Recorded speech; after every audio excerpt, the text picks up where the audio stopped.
we have these general statements because every year we kind of have a lot of trust in the teacher. And because it's a semesterised course, we often will be developing that course, looking at who are the kids we got. Well, we won't just do one song, we'll choose a different song because it doesn't work for those type of kids. In year 9 and 10. This curriculum document draws a lot upon the Australian curriculum from here on in. Rationale for music education. This is exactly out of that. Maybe a couple of things changed, but very minor. I've kept the same layout, and the whole reasoning for that is that's what we're meant to be teaching. So you may as well use that as the basis of it. It fills out, makes it all verbose and all the rest of it, but that's the things that parents would like to know, and the students need to be aware of it as well. So Year 8 music curriculum. Here it gives a bit of a context of the school, how they're able to access the curriculum, co-curricular private tuition, and how it leads through to years 11 and 12, etc. There's, pretty straightforward stuff. The core learning units, these are the things that the Year 8s experience, and Bethany and Victoria would know that some of these things, how we cycle through. Next year we might change our minds. We might decide that we're going to give, because we've got lots of resources developed, they can choose out of those 4 instruments or 4 experiences, they might choose 2 or 3 of them and they'll just work in those groups on it and self-directed. And that might free up time to do something else. So these documents will change. They're not meant to be set in concrete as far as our school's concerned. Different schools will do it different ways. But that's our intention of the things that we want them to experience. How they experience music styles, listening and history, well, that's up to the teacher. I know Brian and I do different things. And we might have the same class on at the same time. We might just choose a different song that we're going to look at or sing to. Generally, for convenience, we might do the same. But it should change. There's nothing really in concrete as long as we are able to address it and satisfy it. Then we have the choice units, which is slightly different from what some other schools would do. The choice units, which is what the presentation was about, you'll see has provided option. We think it's going to be successful. I wouldn't say that it's highly successful yet. It's on the way. We need to understand how to fit it into our curriculum, I think is one of the scenarios for us. The Year 9 program's kind of similar. Just slightly different units that we're going to be covering here. It's the content that we develop within our own program, which is the 1,000-word bit that is the devil in the detail. And we have a thing called Scepter, which is an online learning management system where we're meant to put up our lesson plan and in a structured way so that students can follow what's happening. They don't see what's coming up, but they can see afterwards, and they use that to check their homework. The parents have access to it as well. So there's a lot of transparency there, which means these documents have to be accessible to the parents. So it's all got to look good. Our parents are paying a lot of money, so they want that. Debt schools, yeah, it's their entitlement, so therefore they want it as good as possible as well. So you need to have a bit of detail and make sure that you're seeing through on these sorts of documents. I've provided our curriculum statements. I'm not saying that's the best way or anything like that, but it will give you an insight in what we're doing. The choice statements here, choice units. If I have a look at the cover sheet here, this gives you the flow and the organisation language that we have for our program. So we expect that each one of the year levels is going to have some sort of experience along here, because this is the pathway through to year 12. That there's performance subjects, there's theory oral subjects, there's music listening, songwriting, composing, and studio and MIDI recording stuff. Each one of these could be represented like music technology, composing and arranging, or music technology, the old music in society sort of subject, music in context, it's got a different name now, which is very exciting. Musicianship here, solo performance, ensemble performance, special study. Can you see how they all tap in pretty easily? Well, that's the idea anyway. So, and then the choice units here, so that's the core experiences that they have, and then it leads through to those choice things that they can go to. What ones have we got up here for the Year 8s? Well, in an instrument research unit, here, where there's guiding questions. What was your instrument? When was your instrument invented? Now, most students have done this, and this was intended to have access for students who aren't really good at their instruments. You know, just doing the subject, they don't want to select it in Year 9. So they don't have to be able to sing. To complete this, they can just choose an instrument, and if they follow the questions, they can get a C, B, or an A, depending on the depth they want to go to. How do they get their grade? Well, there's a little bit of a statement there.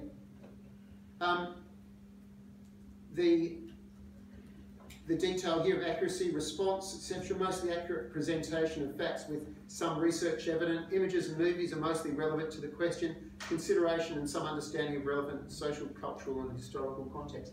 3 things there. We've done enough on rubrics that you're used to the idea that, you know, there's going to be different levels. So someone could be a B here on the first one, a C in the other, and an E because they didn't put anything in. Student at our school, more and more, and most schools are starting to use rubrics in a really intelligent way, so we've tried to make the choice units about that as well. And it is a little bit easier to mark, and you'll see the way I've done it on yours. You just highlight the bit, and all you need to say necessarily, check the rubric for the further details. I've said that on some of your reports. And it's not a glib way of doing it, but it's a way of saying, yeah, maybe you didn't consider these things, because other people did. But that checking out what the rubric is before you do the assessment, yeah, that can make a difference if you're lucky enough to have that rubric first. Or checking the criteria, because the criteria should be reflected within the rubric. We've got a little slide that will demonstrate what one of the students' work had done. Large performance ensemble. So if that kid plays in a concert band, they could film themselves and use their band piece, a 3 to 5 minute piece. If you'd like to have a read through that, they have a little bit of a reflection document here, and then there's a self-grading.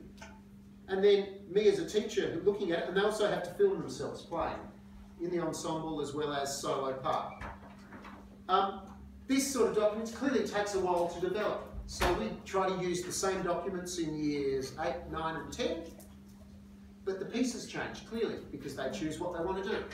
The task is not much different. And this is really, obviously, something like ensemble performance.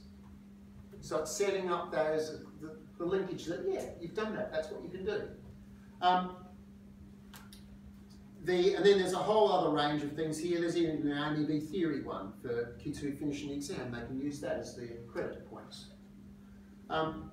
We've had a few students, not that many, who have done 3 projects, and if they do 3 projects, they get 10% more on their grade. But not many people have done that because life's too busy for them. And they're probably sitting on an A already, so what's it matter? We were thinking more along the lines that it was going to be appealing for those who, you know, a B student, but they really want to get an A. So if they do more work, and it's all at the B standard, Year 8 music, what's it matter? They can have an A because they've actually worked harder.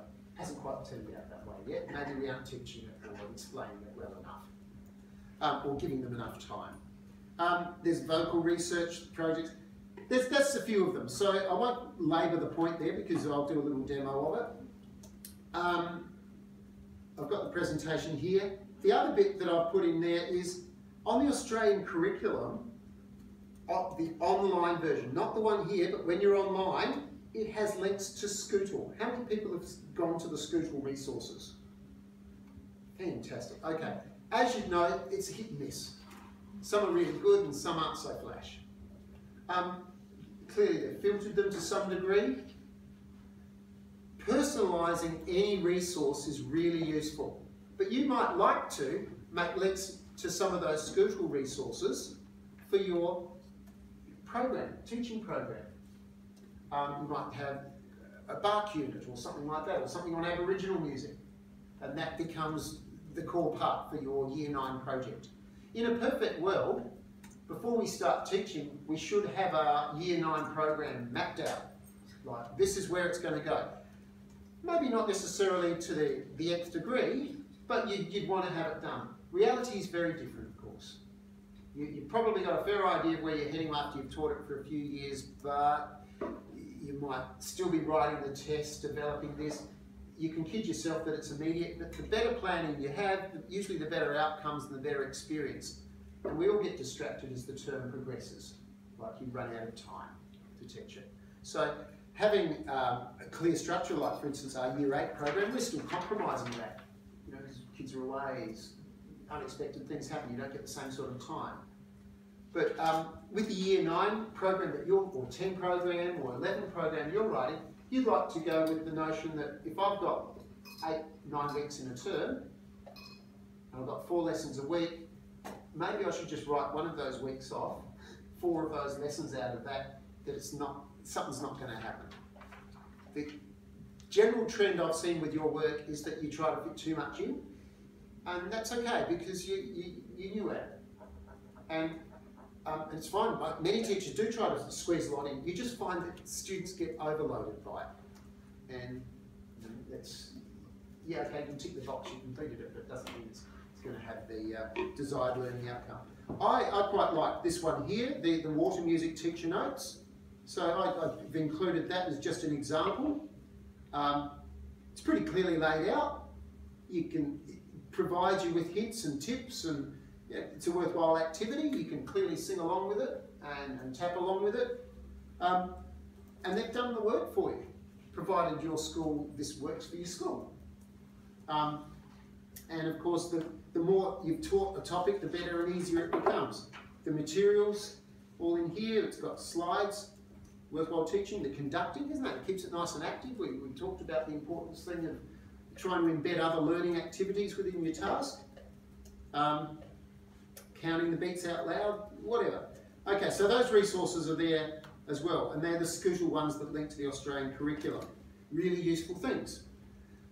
So, IB. The middle years program is the most likely thing that you're going to have if you get to a school.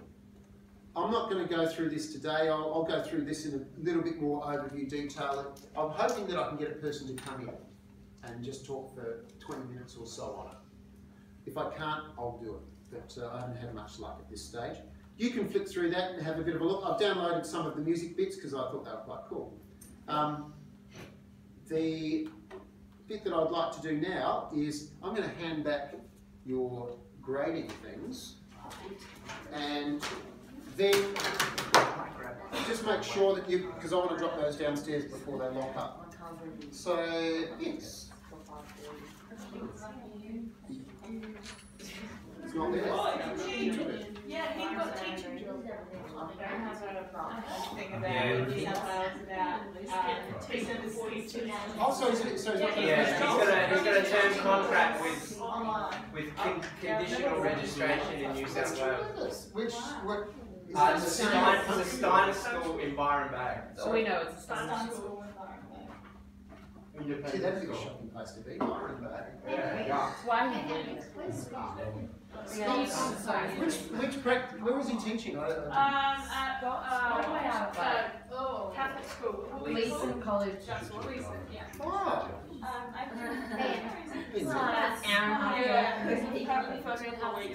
Thank you.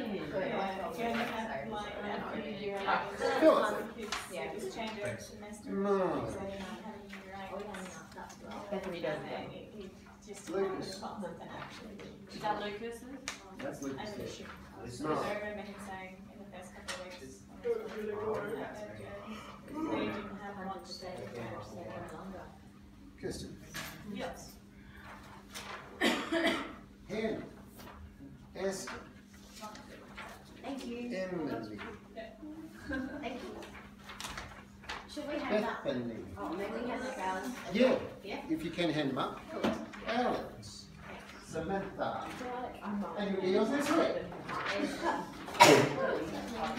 Oh my God. Oh my God. Well, we've sort of covered most of the thing other than my lovely little presentation. Can you just make sure you've handed your work in here? I want to just disappear and drop this downstairs for a moment. So please just bear with me. Do you want to turn that on? Could be boring, couldn't it? Could be. Just remind me to turn it back on. Maybe something on your